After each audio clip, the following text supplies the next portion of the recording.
Welcome to maths power.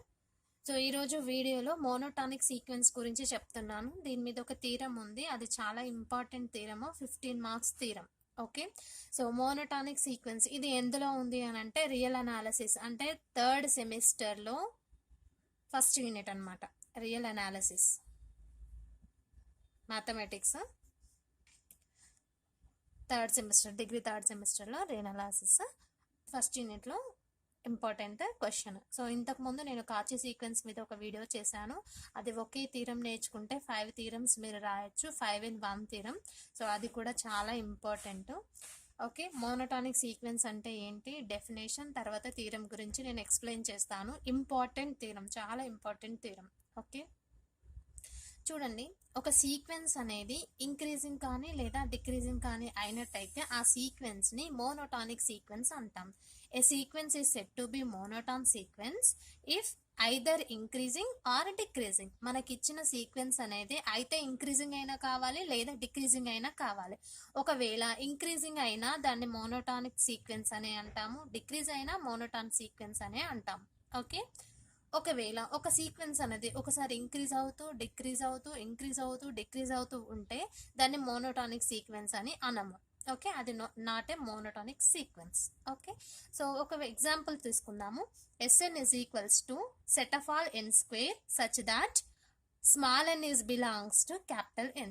So ఈ sequence ఏం sequence, increasing sequence. అది ఎలా తెలుస్తుంది అని అంటే, so small n is belongs to capital N కాబట్టి న్యాచురల్ నెంబర్ సెట్ అనేది, n అంటే న్యాచురల్ నెంబర్ సెట్, n లో ఎలాంటి ఎలిమెంట్స్ ఉంటాయి, n is equals to 1 2 3 and so on up to infinity వరకు ఉంటాయి.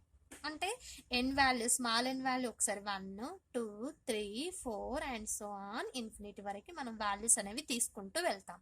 Okay, n is equals to ఈ n square లో 1 సబ్స్టిట్యూట్ చేయండి. n వాల్యూ ఫస్ట్ వాల్యూ తీసుకోండి, 1 తీసుకోండి, 1 స్క్వేర్ అంటే 1. n ఇస్ ఈక్వల్స్ టు 2 తీసుకుంటే 2 స్క్వేర్ అంటే 4. n ఇస్ ఈక్వల్స్ టు 3 తీసుకుంటే 3 square value is 9. n is equals to 4 తీసుకుంటే 4 square value is 16 and so on. n value 5 తీసుకుంటే 25, 6 తీసుకుంటే 36, 7 తీసుకుంటే 49, అలా ఇంక్రీజ్ అవుతూ వెళ్తుంది. సో 1 నుంచి 4కి ఇంక్రీజ్ అయింది, 4 నుంచి 9కి, 9 నుంచి 16, 16 నుంచి 25, 25 టు 36, ఇలా సీక్వెన్స్ అనేది ఇంక్రీజింగ్ అవుతుంది కాబట్టి ఈ సీక్వెన్స్ని ఇంక్రీజింగ్ సీక్వెన్స్ అంటున్నాం.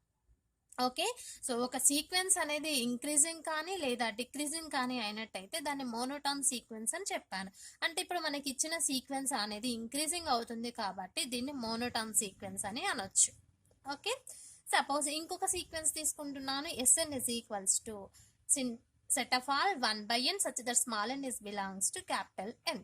సో ఇది ఈ సీక్వెన్స్ లో కూడా మీరు n value 1 2 3 and so on substitute చేసుకుంటూ వెళ్ళండి. ఎందుకు అంటే small n is belongs to capital N కాబట్టి న్యాచురల్ నెంబర్ సెట్ అనేది 1 నుంచి స్టార్ట్ అవుతుంది కాబట్టి మనం సబ్స్టిట్యూట్ చేస్తే మనకు ఆ సీక్వెన్స్ అనేది తెలుస్తుంది. n వాల్యూ 1 సబ్స్టిట్యూట్ చేస్తే 1 by 1 value is 1. n is equals 2 substitute చేస్తే 1 by 2 1 by 2. n is equals to 3 1 by 3. n is equals to 4 1 by 4 and so on. So ఇక్కడ సీక్వెన్స్ అబ్జర్వ్ చేస్తే 1 1 by 2 1 by 3 1 by 4 వాల్యూ అనేది decreasing అవుతుంది. అంటే దీన్ని ఎలా రాయొచ్చు, 1 1 by 2 అంటే 0.5, 1 by 3 అంటే 0.33, 1 by 4 అంటే 0.25, 1 by 5 0.2 and so on, 1 by 6 0.18 like that. అంటే ఇప్పుడు చూడండి, ఫస్ట్ వాల్యూని సెకండ్ వాల్యూని మీరు అబ్జర్వ్ చేసినట్టయితే ఫస్ట్ ఏమో 1 ఉంది, సెకండ్ వాల్యూ 0.5 అంటే డిక్రీజ్ అయింది, అంటే తగ్గింది. కాబట్టి నెక్స్ట్ 0.5 నుంచి 0.33కి మళ్ళీ తగ్గింది, అంటే సీక్వెన్స్ అనేది డిక్రీజింగ్ అవుతూ వెళ్తుంది కాబట్టి ఈ సీక్వెన్స్ని డిక్రీజింగ్ సీక్వెన్స్ అని అంటాం. అంటే మరి డెఫినేషన్ ఏముంది మోనోటానిక్ సీక్వెన్స్ది, ఒక సీక్వెన్స్ అనేది ఇంక్రీజింగ్ అయినా అది మోనోటాన్ సీక్వెన్సే అవుతుంది, ఒక సీక్వెన్స్ అనేది డిక్రీజింగ్ అయినా కానీ అది మోనోటాన్ సీక్వెన్సే అవుతుంది. మరి ఇది డిక్రీజింగ్ అవుతుంది కాబట్టి దీన్ని డిక్రీజింగ్ సీక్వెన్స్ అంటాం. సో డిక్రీజింగ్ సీక్వెన్స్ కాబట్టి దీన్ని మోనోటానిక్ సీక్వెన్స్ అని అంటాం.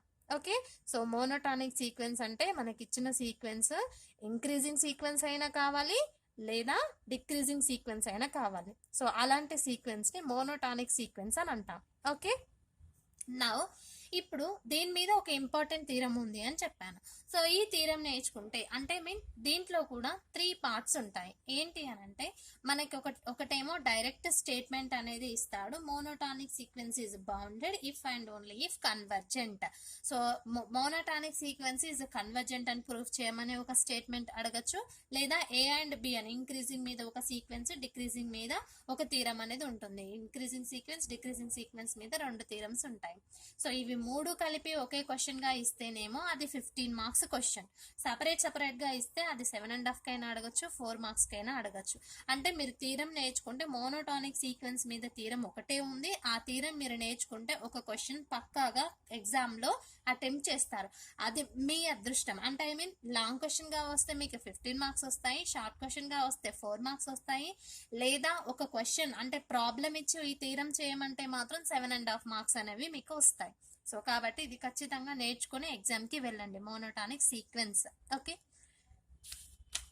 సో ఒకసారి స్టేట్మెంట్ చూద్దాము. సో థీరం అనేది ఈ విధంగా అడుగుతాడు.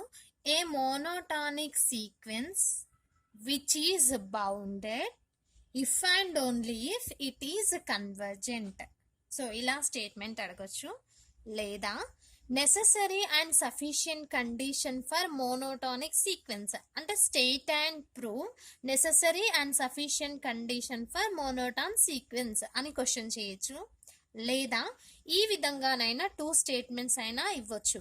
If S N is bounded increasing sequence if and only if limit n tends to infinity S N is equals to supremum of S N such that small n is belongs to capital N. ఇంకొక theorem ఏముంది? If S N is bounded decreasing sequence if and only if limit n tends to infinity S N is equals to infimum of S N such that small n is belongs to capital N.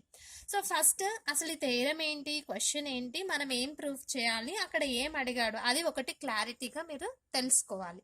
Okay, మీకు ఇక్కడ a sequence a monotone sequence which is bounded అంటున్నాడు. If and only if it is convergent అంటే మనకు ఒక monotonic sequence ఇచ్చాడు. ఆ monotonic sequence అనేది bounded అవుతుంది. ఎప్పుడు అవుతుంది? అది కన్వర్జెంట్ అయితే. ఓకే, ఒకవేళ ఆ మోనోటానిక్ సీక్వెన్స్ అనేది కన్వర్జెంట్ అయితే ఇది బౌండెడ్ అవుతుంది అని చెప్తున్నాడు. If and only if condition ఏంటి? ఫస్ట్ కేస్ని అజ్యూమ్ చేసుకుంటాం. కేస్ 1ని అజ్యూమ్ చేసుకొని కేస్ 2ని ప్రూఫ్ చేయాలి. ఓకే, దీన్ని అజ్యూమ్ చేసుకుంటాము, దీన్ని ప్రూఫ్ చేస్తాము. నెక్స్ట్ సెకండ్ దాంట్లో ఏం చేస్తాము? ఇఫ్ అండ్ ఓన్లీ ఇఫ్ అంటే సెకండ్ దాన్ని అజ్యూమ్ చేసుకుంటాము. ఓకే, ఫస్ట్ దాన్ని ప్రూఫ్ చేయాలి. ఓకే, ఏంటి ఫస్ట్ సెకండ్ అని అంటే ఏ మోనోటాన్ సీక్వెన్స్, మనకిచ్చిన sequence monotone sequence which is bounded, అది బౌండెడ్ అయితే if and only if it is convergent, అది కన్వర్జెంట్ అవుతే బౌండెడ్ అవుతుంది, బౌండెడ్ అయితే కన్వర్జెంట్ అవుతుంది. అంటే ఇక్కడ మోనోటాన్ సీక్వెన్స్ అంటే ఏంటి? ఒక సీక్వెన్స్ అనేది ఇంక్రీజింగ్ అయినా కావాలి లేదా డిక్రీజింగ్ అయినా కావాలి. అంటే ఇక్కడ మనకి మోనోటాన్ సీక్వెన్స్ అన్నాడు కానీ ఇంక్రీజింగ్ సీక్వెన్సా డిక్రీజింగ్ సీక్వెన్సా అని పర్టికులర్ గా మెన్షన్ చేయలేదు. అయితే అది ఇంక్రీజింగ్ అయినా కావచ్చు లేదా డిక్రీజింగ్ అయినా కావచ్చు. అంటే మనకి ఇక్కడ 2 కేసెస్ అనేవి ఎరేజ్ అవుతున్నాయి. ఒకవేళ ఇంక్రీజింగ్ అయితే ఒక కేసు, డిక్రీజింగ్ అయితే ఇంకొక case. Okay okay, so first కేసులో ఏమనుకుంటామంటే ఇది మోనోటానిక్ ఇంక్రీజింగ్ సీక్వెన్స్ అయినా మోనోటానిక్ డిక్రీజింగ్ సీక్వెన్స్ అయినా ఫస్ట్ దాన్ని బౌండెడ్ అని అనుకుంటాం. బౌండెడ్ అనుకొని ఈ మోనోటానిక్ సీక్వెన్స్ అనేది కన్వర్జెంట్ అని మనం ప్రూఫ్ చేయాలి. ఓకే, కన్వర్జెంట్ అని ప్రూఫ్ చేయాలి. సెకండ్ కేసులో మనకిచ్చిన మోనోటాన్ సీక్వెన్స్ అనేది కన్వర్జెంట్ అని అజ్యూమ్ చేసుకొని అది బౌండెడ్ అవుతుంది అని ప్రూఫ్ చేయాలి. ఓకే, సో ఒకవేళ మనం ఇంక్రీజింగ్ సీక్వెన్స్ గనక తీసుకున్నట్టయితే, ఇప్పుడు మోనోటాన్ సీక్వెన్స్ లో 2 ఉన్నాయి కదా, ఇంక్రీజింగ్ అయినా కావచ్చు డిక్రీజింగ్ అయినా కావచ్చు. ఒకవేళ మనం తీసుకున్న సీక్వెన్స్ అనేది ఇంక్రీజింగ్ సీక్వెన్స్ అయితే ఇంక్రీజింగ్ సీక్వెన్స్ ఏ ఫామ్ లో ఉంటుందమ్మా? ఇలా ఉంటుంది. 1 2 3 4 5 అండ్ సో ఆన్, ఈ విధంగా ఉంటుంది. సో ప్రతి ఇంక్రీజింగ్ సీక్వెన్స్ కి లోవర్ బౌండ్ అనేది ఎగ్జిస్ట్ అవుతుంది. ఓకే, అంటే లీస్ట్ వాల్యూ అనేది ఎగ్జిస్ట్ అవుతుంది. సో కాబట్టి అప్పర్ బౌండ్ ఎగ్జిస్ట్ అవుతుందో లేదో మనకి తెలీదు. ఒకవేళ అప్పర్ బౌండ్ ఎగ్జిస్ట్ అయితే దాన్ని బౌండెడ్ సీక్వెన్స్ అంటాం. సో ఇంక్రీజింగ్ సీక్వెన్స్ కి ఏం ఎగ్జిస్ట్ అవుతుంది?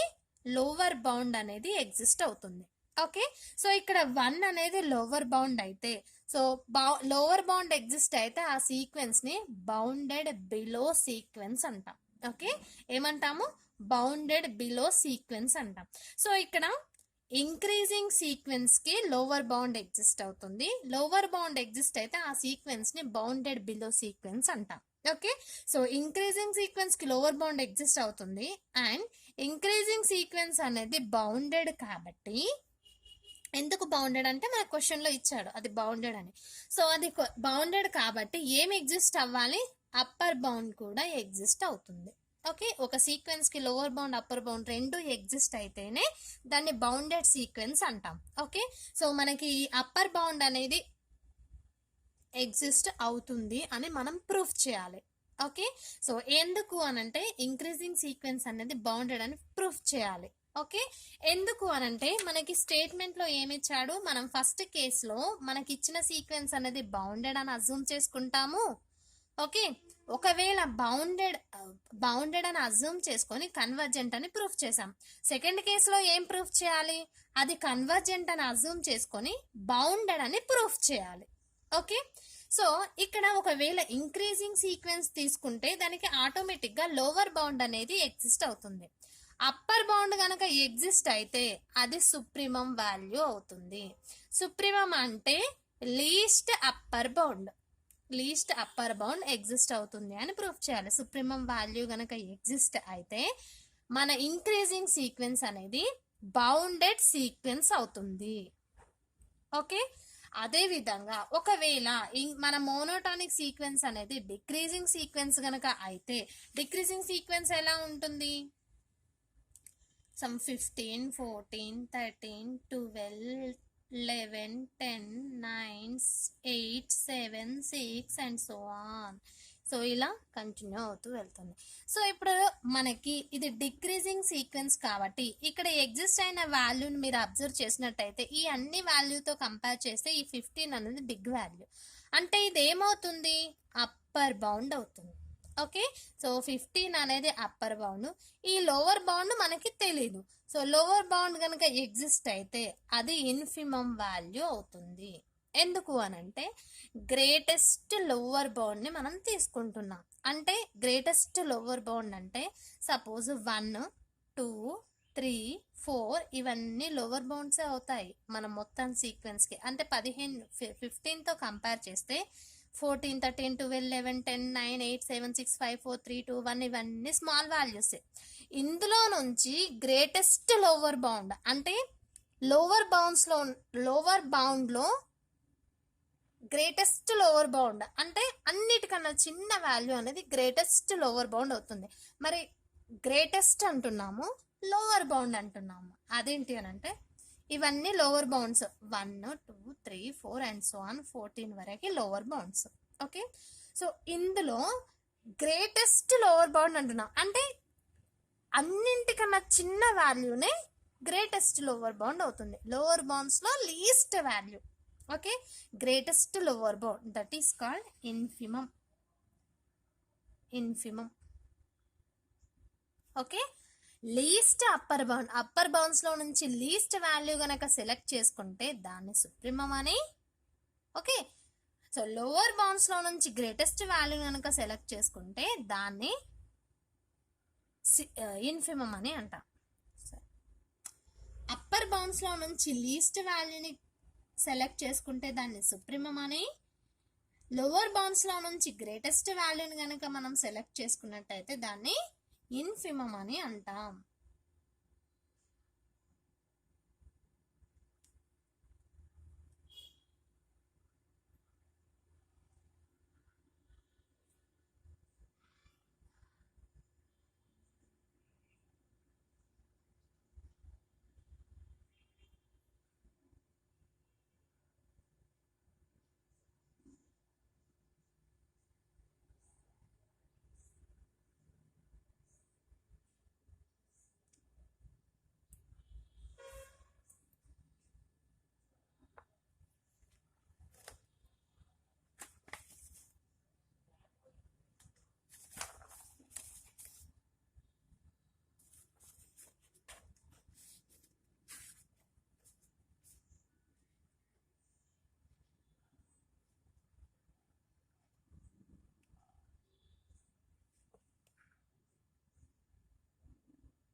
ఓకే, దీన్ని ఎలా అజ్యూమ్ చేసుకోవాలి, ఎలా ప్రూవ్ చేయాలి అనేది చెప్పాను. ఓకే, దీన్ని ఎలా అజ్యూమ్ చేసుకుంటాము అనేది.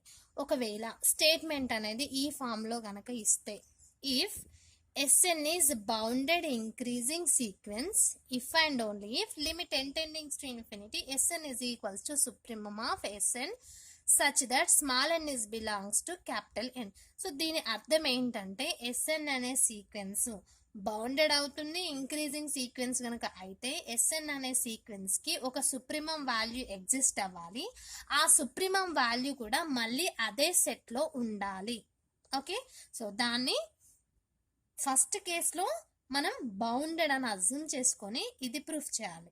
ఓకే, సెకండ్ కేసులో దీన్ని అజ్యూమ్ చేసుకొని బౌండెడ్ అని ప్రూఫ్ చేస్తాం.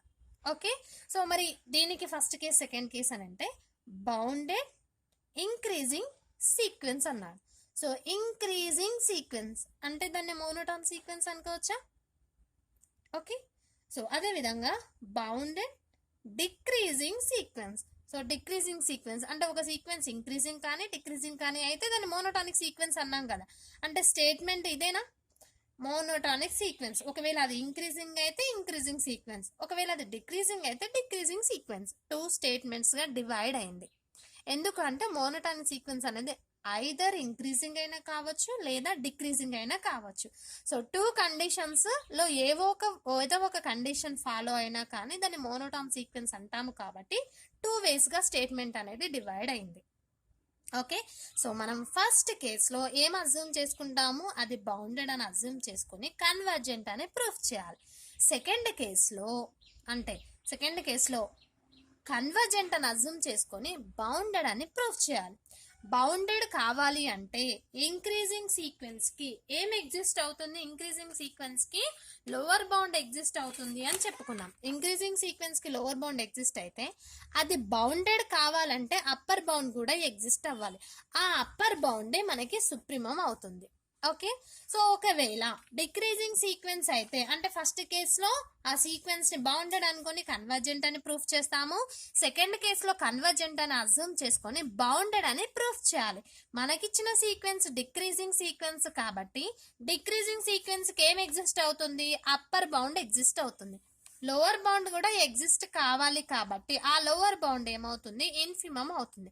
ఒకవేళ ఇన్ఫిమం అనేది ఆ సీక్వెన్స్ లో గనక ఎగ్జిస్ట్ అయితే ఆ సీక్వెన్స్ అనేది బౌండెడ్ సీక్వెన్స్ అవుతుంది. ఓకే, సో ఫస్ట్ కేసులో మనం ఏం అజ్యూమ్ చేసుకోవాలి, మనకిచ్చిన monotonic sequence if either it is increasing sequence or decreasing sequence, whatever it is, అది ఇంక్రీజింగ్ అయినా డిక్రీజింగ్ సీక్వెన్స్ అయినా మోనోటానిక్ సీక్వెన్స్ అవుతుంది. ఆ మోనోటానిక్ సీక్వెన్స్ అనేది బౌండెడ్ అని అజ్యూమ్ చేసుకుంటాము, కన్వర్జెంట్ అని ప్రూఫ్ చేయాలి. ఓకే, సెకండ్ కేసులో అది కన్వర్జెంట్ అని అజ్యూమ్ చేసుకుని బౌండెడ్ అని ప్రూఫ్ చేయాలి. సెకండ్ కేసులోకి వచ్చేసరికి మనకి ఏ అండ్ బి రెండు ఉంటాయి. ఇప్పుడు నేను చెప్పబోయే థీరము ప్రూఫ్ అనేది ఈ ఒక్కటి ఇలా స్టేట్మెంట్ ఇచ్చినా అదే ప్రూఫ్ రాయాలి. నేను చెప్పబోయే థీరం ప్రూఫే. ఓన్లీ ఇది ఇచ్చినా నేను చెప్పబోయే థీరం రాసి ఏ ప్రూఫ్ రాస్తే సరిపోతుంది. ఓకే, ఒకవేళ బి ఇచ్చాడు అనుకోండి, నేను ఫస్ట్ ఏదైతే నెసెసరీ కండిషన్ అని ప్రూఫ్ చేస్తామో అది రాసి బి ప్రూఫ్ రాస్తే సరిపోతుంది. ఏ ఒకటే ఇస్తే బి ప్రూఫ్ రాయాల్సిన అవసరం లేదు, బి ఒకటే ఇస్తే ఏ ప్రూఫ్ రాయాల్సిన అవసరం లేదు. ఒకవేళ ఇది ఇచ్చినా లేదా ఏ అండ్ బి రెండు ఇచ్చినా గానీ థీరం మొత్తం రాయాలి. లేదా ఇంకొక వేలో ఎలా అడుగుతాడు అని అంటే నెసెసరీ అండ్ సఫిషియంట్ కండిషన్ అంటున్నాను. Necessary and sufficient condition, sufficient condition of a monotone sequence, of a monotone sequence. So ఈ విధంగా క్వశ్చన్ అడిగినా కానీ అంటే మనకి ఇక్కడ స్టేట్ అండ్ ప్రూవ్ అని క్వశ్చన్ అడుగుతాడు. స్టేట్ అండ్ ప్రూవ్ అని క్వశ్చన్ అడుగుతాడు. State and prove necessary and sufficient condition for a monotone sequence. So ఈ విధంగా కనుక క్వశ్చన్ చేస్తే మనం రెండు ప్రూఫ్స్ రాయాల్సిందే. సో కాబట్టి మీరు థీరం మొత్తం నేర్చుకుంటే ఈ విధంగా క్వశ్చన్ చేసినా చేస్తారు, ఈ విధంగా క్వశ్చన్ చేసినా చేస్తారు. ఇదొక్కటే చేస్తే హాఫ్ పార్ట్ రాస్తే సరిపోతుంది, ఇదొకటి చేస్తే హాఫ్ పార్ట్ రాస్తే సరిపోతుంది.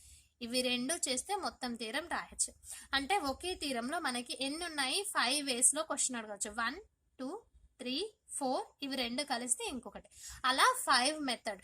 5 క్వశ్చన్స్ లో ఏదో ఒక క్వశ్చన్ ఖచ్చితంగా వస్తుంది. ఓకే, సో ప్రూఫ్ చూద్దాం. చూడండి, మనం ఫస్ట్ కేసులో అంటే నెసెసరీ కండిషన్ మనం ఎప్పుడు ప్రూఫ్ చేస్తున్నాం. ఓకే,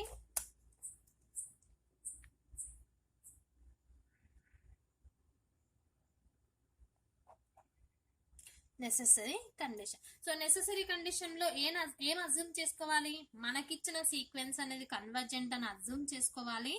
ఏమని ప్రూఫ్ చేయాలి? అది బౌండెడ్ అవుతుంది అని ప్రూఫ్ చేయాలి. థీరం చాలా చిన్నగా ఉంటుంది, చూడండి. Let Sn is convergent. Let Sn is convergent. So మనం ఏమని అర్థం చేసుకోవాలి? కన్వర్జెంట్ అని అర్థం చేసుకోవాలి. అదేమవుతుంది? బౌండెడ్ అవుతుంది అని ప్రూఫ్ చేయాలి.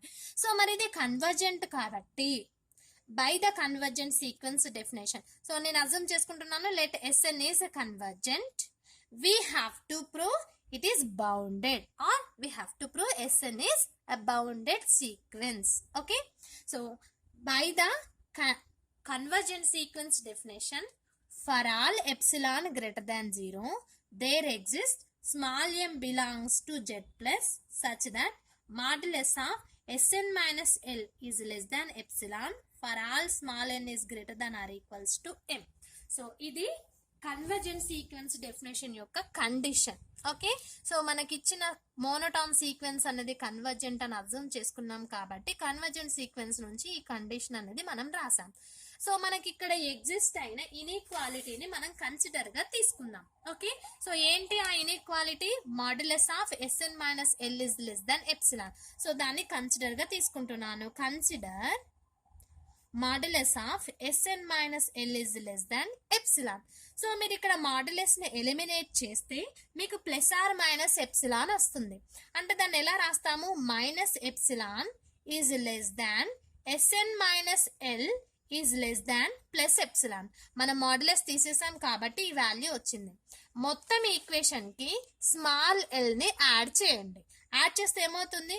L minus epsilon is less than Sn minus L plus L is less than L plus epsilon. So ఈ ఈక్వేషన్ కి మొత్తానికి స్మాల్ ఎల్ ని యాడ్ చేసాం. ఇప్పుడు ప్లస్ ఎల్ మైనస్ ఎల్ రెండు క్యాన్సిల్ అవుతాయి. రిమైనింగ్ వాల్యూ ఏముంటుంది? L minus epsilon is less than Sn is less than L plus epsilon. So మీరు ఇక్కడ అబ్జర్వ్ చేయండి, Sn అనే సీక్వెన్స్ కి ఇది ఏమవుతుంది? Lower bound. ఇదేంటి? Lower bound. So what about this? This is the upper bound. అంటే మనం తీసుకున్న కన్వర్జెంట్ అనే సీక్వెన్స్ కి లోవర్ బౌండ్ ఎగ్జిస్ట్ అవుతుంది, అదే విధంగా అప్పర్ బౌండ్ అనేది ఎగ్జిస్ట్ అవుతుంది. ఒక సీక్వెన్స్ కి లోవర్ బౌండ్ అప్పర్ బౌండ్ కనుక ఎగ్జిస్ట్ అయితే దాన్ని ఏమంటాము? బౌండెడ్ సీక్వెన్స్ అంటాం. Okay, bounded sequence. Therefore Sn is a bounded sequence. So ఇది ఫస్ట్ పార్ట్, మన థీరం యొక్క ఫస్ట్ పార్ట్, నెసెసరీ కండిషన్. మనకు ఒక్కటే జస్ట్ కన్వర్జెంట్ అనుకున్నాము, డెఫినేషన్ రాసాము, 4 స్టెప్లు, 1 2 3 4 స్టెప్లలో మనకిచ్చిన సీక్వెన్స్ అనేది బౌండెడ్ అయింది. ఓకే, నెక్స్ట్ ఇప్పుడు సఫిషియెంట్ కండిషన్ లోకి వెళ్తాం. సఫిషియెంట్ కండిషన్ లో ఏని ప్రూఫ్ చేయాలి, అలాగే బిని కూడా ప్రూఫ్ చేయాలి. Okay,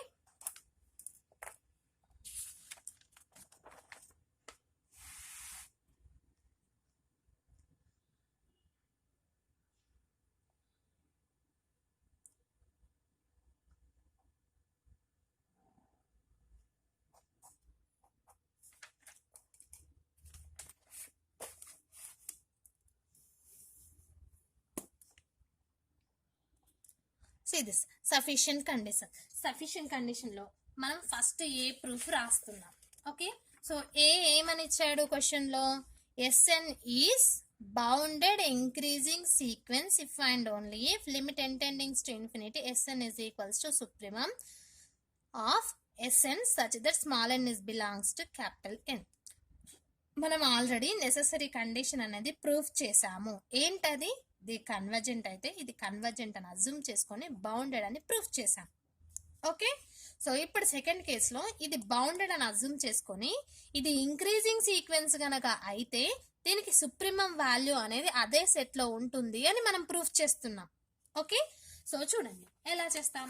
suppose మనకేమిచ్చాడు? ఇంక్రీజింగ్ సీక్వెన్స్ ఇచ్చాడు. So let Sn is increasing sequence. Increasing and bounded sequence. Okay, increasing and bounded sequence. Okay, so increasing sequence కాబట్టి ఏం ఎగ్జిస్ట్ అవుతుంది, లోవర్ బౌండ్ ఎగ్జిస్ట్ అవుతుంది. ఇంక్రీజింగ్ సీక్వెన్స్ కి లోవర్ బౌండ్ ఎగ్జిస్ట్ అవుతుంది అని చెప్పుకున్నాం కదా. సో ఇంక్రీజింగ్ సీక్వెన్స్ కి లోవర్ బౌండ్ ఎగ్జిస్ట్ అవుతుంది అండ్ అప్పర్ బౌండ్ కూడా ఎగ్జిస్ట్ అవ్వాలి. ఎందుకు అని అంటే ఇది బౌండెడ్ అని మనకి స్టేట్మెంట్ లో ఇచ్చాడు కాబట్టి. ఓకే, మన నెసెసరీ కండిషన్ లో ఇది బౌండెడ్ అవుతుంది అని ప్రూఫ్ చేశాం కాబట్టి అప్పర్ బౌండ్ అనేది ఎగ్జిస్ట్ అవుతుంది. ఓకే, సో ఆ అప్పర్ బౌండ్ ఏంటో మనకి తెలియదు కాబట్టి ఆ అప్పర్ బౌండ్ ని నేను కే అని అజ్యూమ్ చేసుకుంటున్నాను. Okay, therefore Sn is bounded implies Sn has upper bound. Sn has upper bound. So that is K అని అజ్యూమ్ చేసుకుంటున్నా. సో ఇక్కడ మీరు బౌండెడ్ కాకుండా బౌండెడ్ ఎబో అని రాస్తే ఇంకా ఎఫెక్టివ్ గా కనిపిస్తుంది, ఫుల్ మార్క్స్ వస్తాయి అన్నమాట.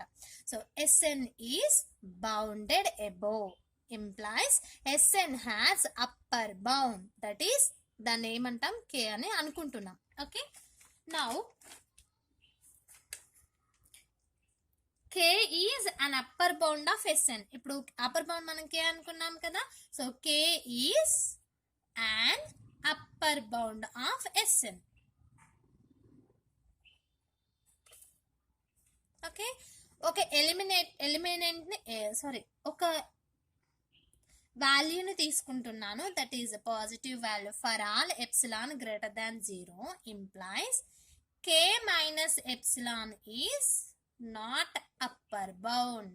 సో ఇక్కడ మనం ఏమనుకున్నాము, K అనేది అప్పర్ బౌండ్ అనుకున్నాం. Upper bound in the sense biggest value. So ఇప్పుడు మనం K లో నుంచి ఒక వాల్యూని అంటే ఎంతో కొంత వాల్యూని సబ్ట్రాక్ట్ చేస్తున్నాం.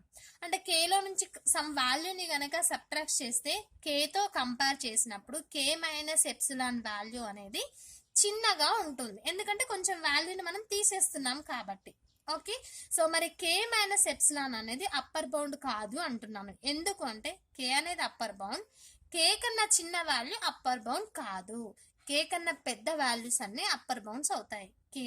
K plus epsilon, K plus 2 epsilon, K plus 3 epsilon and so on, అవన్నీ అప్పర్ బౌండ్స్ అవుతాయి. K minus epsilon is not an upper bound. Okay, there exist small m belongs to Z plus such that K minus epsilon is less than or equals to Sm అని రాస్తున్నాను. ఎందుకు అని అంటే ఈ K minus epsilon అనేది మొత్తం sequence Sn అనే sequence కి అప్పర్ బౌండ్ కాదు, కానీ ఈ K మైనస్ ఎప్సిలాన్ అనేది మనకిచ్చిన సీక్వెన్స్ లో ఏదో ఒక టర్మ్ ని గనక మనం తీసుకున్నట్టయితే Sm అనే టర్మ్ అంటే అది S1 కావచ్చు, S2, S3, S4, S5 what ever it is, ఏదైనా ఒక టర్మ్ అంటే మొత్తం సీక్వెన్స్ లో నుంచి ఏదో ఒక టర్మ్ ని తీసుకుంటే ఆ టర్మ్ కి ఈ K మైనస్ ఎప్సిలాన్ అనేది లోవర్ బౌండ్ అయి ఉండొచ్చు అనుకుంటున్నాం. Okay, so K minus epsilon is a lower bound of Sm అని రాస్తున్నాను. ఓకే, నౌ ఇప్పుడు Sm కి ఇక్కడ for all small m is less than or equals to small n. Okay, n కన్నా చిన్న వాల్యూకి స్మాల్ sm n కన్నా చిన్న value m. So m value మనం Sn లో సబ్స్టిట్యూట్ చేస్తే S1 2 3 S5 S6 ఏదో ఒక వాల్యూ ఎగ్జిస్ట్ అవుతుంది. సో ఆ ఏదో ఒక వాల్యూకి K మైనస్ ఎప్సిలాన్ అనేది ఒక లోవర్ బౌండ్ అయి ఉండొచ్చు. అండ్ ఇప్పుడు మనకి ఇచ్చిన సీక్వెన్స్ ఏంటి, increasing sequence. Increasing sequence condition ఏంటి, Sn is less than or equals to Sn plus 1 కావాలి. ఓకే, సో ఇక్కడ n తో కంపేర్ చేసినప్పుడు n plus 1 వాల్యూ పెద్దది అవునా, అంటే n is less than or equals to n plus 1. Okay, ఇలా ఉంటే ఇది ఇంక్రీజింగ్ సీక్వెన్స్ కండిషన్ అంటున్నా. మరి ఇక్కడ చూడండి, small m is less than or equals to n, అంటే ఇక్కడ n ప్లేస్ లో m, n ప్లస్ 1 ప్లేస్ లో n ఉంది. ఓకే, అంటే మనం Sm is less than or equals to Sn అని రాయొచ్చా, by the increasing sequence condition. Sm is less than or equals to Sn, దీన్ని ఈక్వేషన్ నెంబర్ 2 అనుకోండి. Okay, equation number 1 ని 2 ని అబ్జర్వ్ చేయండి. k minus epsilon is less than or equals to sm. sm is less than or equals to sn. ఈ రెండు equations ని నేను ఈ విధంగా రాస్తున్నాను. k minus epsilon is less than or equals to sm, sm is less than or equals to sn అని రాస్తున్నాను. So from 1 and 2. Okay, from 1 and 2, k minus epsilon is less than or equals to sm is less than or equals to sn. Okay, so ఇప్పుడు k minus epsilon is less than or equals to sn అని రాయొచ్చా? So ఇది ఈ value కన్నా చిన్నదంట, దీని value sm కన్నా పెద్ద value. అంటే ఇప్పుడు మనకి ఇలా ఉందనుకోండి, 5 is less than 10 is less than some 17. ఏంటి, 5 కన్నా 10 అనేది పెద్ద వాల్యూ, 10 కన్నా 17 అనేది పెద్ద వాల్యూ అని అంటున్నాం. మరి ఇప్పుడు 5 కన్నా 17 పెద్దదేనా? 5 ఈజ్ లెస్ దాన్ 17 అని రాయొచ్చా? సేమ్ యాజ్ ఇట్ ఈస్ దీన్ని కూడా నేను అలాగే రాశాను. సో దీన్ని ఈక్వేషన్ నెంబర్ 3 అని అస్యూమ్ చేసుకుంటున్నాం. ఓకే, సో ఇప్పుడు k అనేది ఏమనుకున్నాం, k ఈజ్ అప్పర్ బౌండ్ అనుకున్నాం. సో k కి ఎప్సిలాన్ అనే వాల్యూని కనుక యాడ్ చేస్తే k తో కంపేర్ చేసినప్పుడు దీని వాల్యూ ఇంక్రీజ్ అవుతుంది. ఓకే, ఇప్పుడు k కి ఒక వాల్యూని యాడ్ చేస్తున్నాం, k ప్లస్ ఎప్సిలాన్. అంటే k తో కంపేర్ చేస్తే దీని వాల్యూ పెద్దది. So k plus epsilon is upper bound of sn అంటున్నాం. Okay, k upper bound, k కన్నా పెద్ద వాల్యూస్ అన్ని కూడా అప్పర్ బౌండ్స్ అవుతాయి. k plus epsilon, k plus 2 epsilon, k plus 3 epsilon, ఇవన్నీ అప్పర్ బౌండ్స్ అవుతాయి సీక్వెన్స్ sn కి. ఓకే, సో ఇప్పుడు ఇది k ప్లస్ ఎప్సిలాన్ అనేది అప్పర్ బౌండ్ అయితే అప్పర్ బౌండ్ కండిషన్ నుంచి sn is less than or equals to k plus epsilon అని రాస్తున్నాను. ఓకే, సో దీన్ని ఈక్వేషన్ నెంబర్ 4 అంటున్నాను. ఓకే, మరి ఈక్వేషన్ నెంబర్ 3ని 4ని అబ్జర్వ్ చేయండి. k minus epsilon is less than or equals to sn, sn is less than or equals to k plus epsilon. Okay, k minus epsilon is less than or equals to sn is less than or equals to k plus epsilon. ఇప్పుడు మొత్తం equation ని k ని minus చేయండి and minus epsilon is less than or equals to sn is less than or equals to plus epsilon. So k ని తీసేయండి అంటే లేదా subtract k on both the sides. So మీకు ఈ వాల్యూ వస్తుంది sn minus k. Sorry. Okay, so ఇప్పుడు minus epsilon ఉంది, plus epsilon ఉంది. సో ఇది పోవాలి అంటే మాడ్యులస్ అని తీసుకోవచ్చు కదా. Modulus sn minus k is less than epsilon. So మళ్ళీ మాడ్యులస్ కనుక తీసేస్తే ప్లస్ ఎప్సిలాన్ వస్తుంది, మైనస్ ఎప్సిలాన్ వస్తుంది. Plus epsilon right side upper bound గా, minus epsilon left side lower bound గా రాస్తాం. ఓకే, ఇప్పుడు ఈ సీక్వెన్స్ కనుక మీరు అబ్జర్వ్ చేస్తే, ఈ ఇన్ఈక్వాలిటీని అబ్జర్వ్ చేస్తే ఇది ఏ కండిషన్, కన్వర్జెంట్ సీక్వెన్స్ యొక్క కండిషన్. అంటే limit sn n tends to infinity sn is equals to k అని రాయొచ్చా? మరి ఇక్కడ k అనేది ఏంటి, అప్పర్ బౌండ్ అని రాసుకున్నాం మనం. అజంప్షన్ లో k ఈజ్ అప్పర్ బౌండ్ అని రాసుకున్నాం. So limit sn is equals to k అని వచ్చింది అంటే మనకిచ్చిన ఇంక్రీజింగ్ సీక్వెన్స్ లో లాస్ట్ టర్మ్ ఏమవుతుంది, k అవుతుంది. ఎందుకు, ఇది లిమిట్ పాయింట్ కాబట్టి. ఓకే, సో కాబట్టి దేర్ ఫోర్ ఇస్ k అనేది ఇందులో ఉంది కాబట్టి k అంటే ఏంటి, upper bound. So upper bound ఏం upper bound, least upper bound. ఎందుకు లీస్ట్ అప్పర్ బౌండ్ అంటే k తో కంపేర్ చేసినప్పుడు k ప్లస్ ఎప్సిలాన్ అనేది big value, k plus 2 epsilon అవన్నీ బిగ్ వాల్యూస్. సో ఆ k plus epsilon, k plus 2 epsilon అవన్నిటితో compare చేసినప్పుడు k అనేది చిన్న వాల్యూ, అప్పర్ బౌండ్సే కానీ చిన్న వాల్యూ కాబట్టి least upper bound. So least upper bound అంటే ఏంటి, supremum. So limit n tends to infinity sn is equals to supremum of sn such that small n is belongs to capital N. Okay, so ఇది first proof అనేది complete అయింది. ఇంకా మనం second proof కూడా రాయాలి. Okay, so ఇది explain చేసినప్పుడు పెద్దగా అనిపిస్తుంది కానీ అర్థం చేసుకొని ప్రాక్టీస్ చేస్తే చాలా చిన్నగా ఉంటుంది. ఎవరైతే ఇప్పుడు సప్లిమెంటరీ ఎగ్జామ్స్ రాస్తున్నారో, బ్యాక్లాగ్ ఎగ్జామ్స్ రాస్తున్నారో, మీరు నేర్చుకోగలుగుతాను అనుకుంటే అండర్స్టాండ్ చేసుకొని నేర్చుకోండి, లేదా బట్టి పట్టండి, నో ప్రాబ్లం. ఎందుకంటే మనం పాస్ కావాలి, మనకు కావాల్సింది పాస్. ఓకే. సో ఇప్పుడు సప్లిమెంటరీ ఎగ్జామ్స్ రాయాల్సిన వాళ్ళు మాత్రం ఖచ్చితంగా బట్టి పట్టాల్సిందే. ఓకే. లేదు మీకు lower bound, upper bound, infimum, supremum అవన్నీ క్లారిటీ ఉన్నాయి అనుకుంటే అండర్స్టాండ్ చేసుకొని ఎగ్జామ్ రాయండి. ఓకే. సో ఇప్పుడు మనం బి ప్రూఫ్ కూడా చేద్దాం.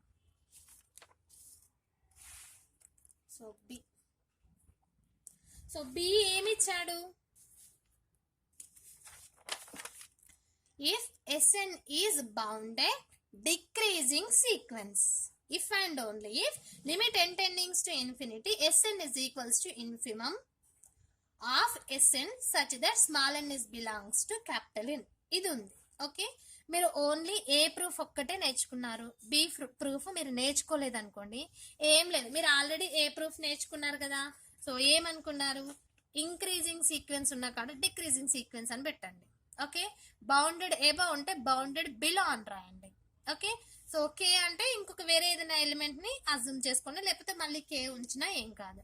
సో ఇక్కడ కే అనేది ఏమవుతుంది, అప్పర్ బౌండ్, అది డిక్రీజింగ్ కాబట్టి లోవర్ బౌండ్. అంటే ఇక్కడ అప్పర్ బౌండ్ ఉంటే అక్కడ లోవర్ బౌండ్ అవుతుంది, అక్కడ లోవర్ బౌండ్ ఉంటే ఇక్కడ అప్పర్ బౌండ్ ఉంటుంది. ఓకే. ఇక్కడ అప్పర్ బౌండ్ ఉంది కాబట్టి సేమ్ థీరం రాసుకుంటూ వెళ్తారా, అప్పర్ బౌండ్ ఉన్న కాడ లోవర్ బౌండ్ అని రాస్తారు. ఇక్కడ కే మైనస్ ఎప్సిలాన్ ఉంది కాబట్టి అక్కడ కే ప్లస్ ఎప్సిలాన్ అని రాస్తారు. ఓకే. సో నేను ఈ ప్రూఫ్ కూడా రాపిస్తాను, అది ఇది మీరు పక్కన పెట్టుకొని చదివితే మీకు చిన్న డిఫరెన్సే ఉంటుంది. సో ఒక్కటి నేర్చుకుంటే కూడా రెండు వస్తాయి. ఓకే. ఇప్పుడు బి ప్రూఫ్ అనేది చేద్దాం. లెట్, ఇప్పుడు మనకి ఇచ్చిన సీక్వెన్స్ ఏమన్నాడు, డిక్రీజింగ్ సీక్వెన్స్ అంటున్నాడు. So let Sn is bounded decreasing sequence. Bounded decreasing sequence. మరి ప్రతి డిక్రీజింగ్ సీక్వెన్స్ కి ఏం ఎగ్జిస్ట్ అవుతుంది, అప్పర్ బౌండ్ ఎగ్జిస్ట్ అవుతుంది. లోవర్ బౌండ్ ఎగ్జిస్ట్ అవుతుందా అంటే ఇది బౌండెడ్ అని ఇచ్చాడు కాబట్టి లోవర్ బౌండ్ కూడా ఎగ్జిస్ట్ అవుతుంది. అంటే లోవర్ బౌండ్ ఎగ్జిస్ట్ అయితే ఆ సీక్వెన్స్ ని ఏమని రాయొచ్చు, బౌండెడ్ బిలో సీక్వెన్స్ అని రాయొచ్చు. Since Sn is bounded below sequence. So ఇది బౌండెడ్ బిలో సీక్వెన్స్ కాబట్టి దానికి ఏం ఎగ్జిస్ట్ కావాలి, లోవర్ బౌండ్ ఎగ్జిస్ట్ కావాలి. ఆ లోవర్ బౌండ్ ఏమవుతుంది, ఇన్ఫిమమ్ వాల్యూ అవుతుంది. Sn has infimum. So that is L, small L అని అర్థం చేసుకుంటున్నాం. ఓకే. స్మాల్ ఎల్ అని అర్థం చేసుకుంటున్నాం. అక్కడ కే అనుకున్నాం కదా, కన్ఫ్యూజ్ కాకుండా ఉండడం కోసం ఇక్కడ ఎల్ అని అనుకుంటున్నాం. L is lower bound, lower bound of Sn. So Sn కి స్మాల్ ఎల్ అనేది lower bound. Okay. For all epsilon greater than 0 implies L plus epsilon is not a lower bound. Okay. So ఇక్కడ L అనేది lower bound అనుకున్నాం కాబట్టి ఆ lower bound కి ఇంకొక వాల్యూని యాడ్ చేస్తే అది బిగ్ గా ఉంటుంది కాబట్టి ఎల్ ప్లస్ ఎప్సిలాన్ అనేది లోవర్ బౌండ్ కాదు, అది ఇంకా ఏదైనా టర్మ్ కి అప్పర్ బౌండ్ అయి ఉండొచ్చు. Okay. There exist small m is belongs to z plus such that l plus epsilon is greater than or equals to sm. So that is equation number 1. Okay. Again Sn is decreasing sequence. So మనకి ఇచ్చాడు కదా decreasing sequence అని, implies decreasing sequence condition is Sm is greater than or equals to Sn for all small m is greater than or equals to n. So దీన్ని equation number 2 గా అర్థం చేసుకోండి. So from 1 and 2, so first equation ఏంటి, l plus epsilon is greater than or equals to Sm. Okay. Sm is greater than or equals to Sn. L plus epsilon is greater than or equals to Sm. Sm is greater than or equals to Sn. So ఈ విధంగా రాయొచ్చు కదా. So ఇదే equation ని L plus epsilon is greater than or equals to Sn రాయొచ్చు కదా. అంటే దీన్ని Sn is less than or equals to L plus epsilon అని రాస్తున్నాం. దీన్ని ఈక్వేషన్ నెంబర్ 3 గా అర్థం చేసుకుంటున్నాం. ఓకే. ఇక్కడ L is lower bound, L is lower bound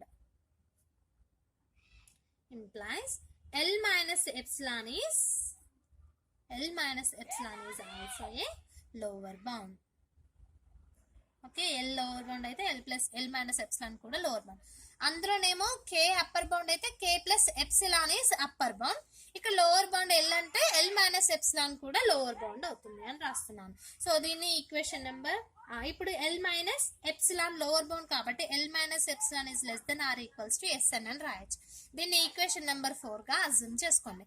L minus epsilon is less than or equals to S N అంటే S N కి lower bound exist అవుతుంది. Okay, L minus epsilon is less than or equals to S N from equation number 3 and 4 నుంచి ఇక్కడ చూడండి, L minus epsilon is less than or equals to S N, ఇదే S N less than or equals to L plus epsilon ఉంది కదా, ఈ రెండు equations ని ఒకే equation గా రాస్తున్నాను. From 3 and 4 L minus epsilon is less than or equals to S N is less than or equals to L plus epsilon. So equation మొత్తాన్ని small L తో subtract చేయండి. Minus epsilon is less than or equals to S N is less than or equals to plus epsilon S N minus L.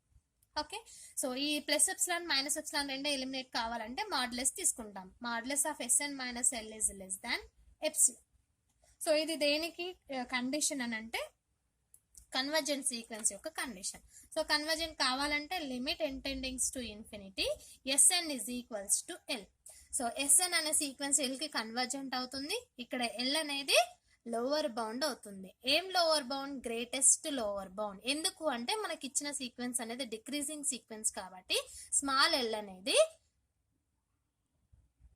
Greatest lower bound అవుతుంది, అంటే infimum value. So limit n tends to infinity S N is equals to infimum of S N such that small N is belongs to capital N. So ఇది second దాని proof. Okay, so మీరు observe చేసినట్టయితే అంటే ఏ proof మనం చేసాం కదా, ఏది ఏ ప్రూఫ్ ఎలా చేసాము? ఇంక్రీజింగ్ అనుకున్నాం. ఇవి రెండింటిని మీరు పక్క పక్కన చూసి అబ్జర్వ్ చేయండి. Increasing bounded sequence, bounded decreasing sequence. S N is bounded below, bounded above. Just above ఉంటే అక్కడ బిలో ఉంటుంది. ఓకే, సో ఇక్కడ ఇన్ఫిమమ్ ఉంటే అంటే లోవర్ బౌండ్ ఉంటే ఇక్కడ అప్పర్ బౌండ్ ఉంటుంది, అంటే సుప్రీమమ్ ఉంటుంది. ఓకే, సో నెక్స్ట్ వాల్యూ చూడండి. Same L is lower bound of S N, K is upper bound of S N. Okay, for all epsilon greater than 0 అక్కడ ఎల్ ప్లస్ ఉంటే ఇక్కడ కే మైనస్.